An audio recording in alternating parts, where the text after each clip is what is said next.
Godavari style చిట్టి రొయ్యలు నిల్వ పచ్చడి చాలా బాగుంటుందండి. చాలా ఈజీ కూడా. ముందుగా బాండీలో డ్రైగా వేయించుకునే మసాలా పౌడర్ కోసం కొన్ని మెంతులు, 1 స్పూన్ ఆవాలు, 1 స్పూన్ జీలకర్ర, 1 స్పూన్ ధనియాలు, హోల్ గరం మసాలాన్ని కొన్ని వేసుకోండి. నేను వేసినట్టుగా వేసుకుంటే చిట్టి రొయ్యలు 1 కేజీ రొయ్యలకి కరెక్ట్గా పౌడర్ సరిపోతుంది.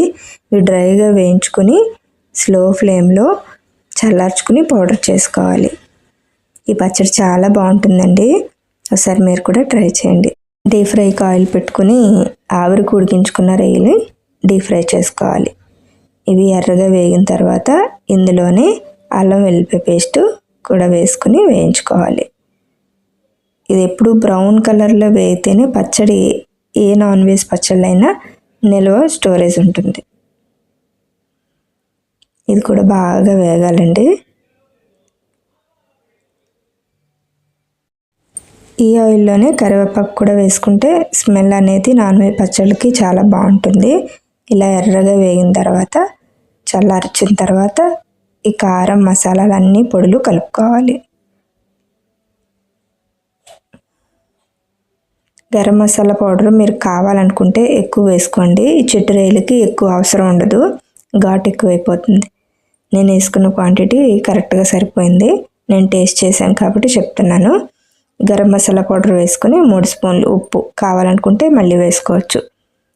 కొంచెం పసుపు, 3 స్పూన్ల వరకు కారం. ఇది 3 మ్యాంగో మిర్చి పౌడర్ అండి, చాలా బాగుంటుంది. ఇంట్లో ఉన్న పచ్చికారం కూడా 1 స్పూన్ వేసుకోండి.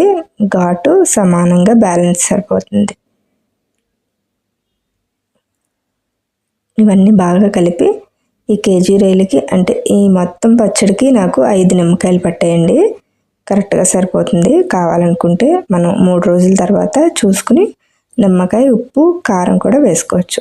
మసాలా పౌడర్ ఎక్కువ పని ఉండదు, చాలా ఘాటు ఎక్కువైపోతుంది కాబట్టి నేను వేసుకున్న పౌడర్ అయితే కరెక్ట్గా సరిపోయింది.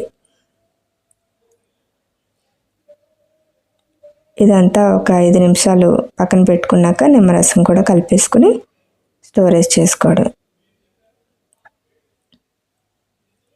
చాలా బాగుంటుందండి. నా ఛానల్ కొత్తగా చూసుంటే సబ్స్క్రైబ్ చేసుకోండి. ప్లీజ్ షేర్ చేయండి, కామెంట్ చేయండి. ఇప్పుడు రైస్లో వేసుకుని చూద్దాం. నాకు వెంటనే ఉప్పు, కారం అన్నీ కరెక్ట్గా సరిపోయాయి.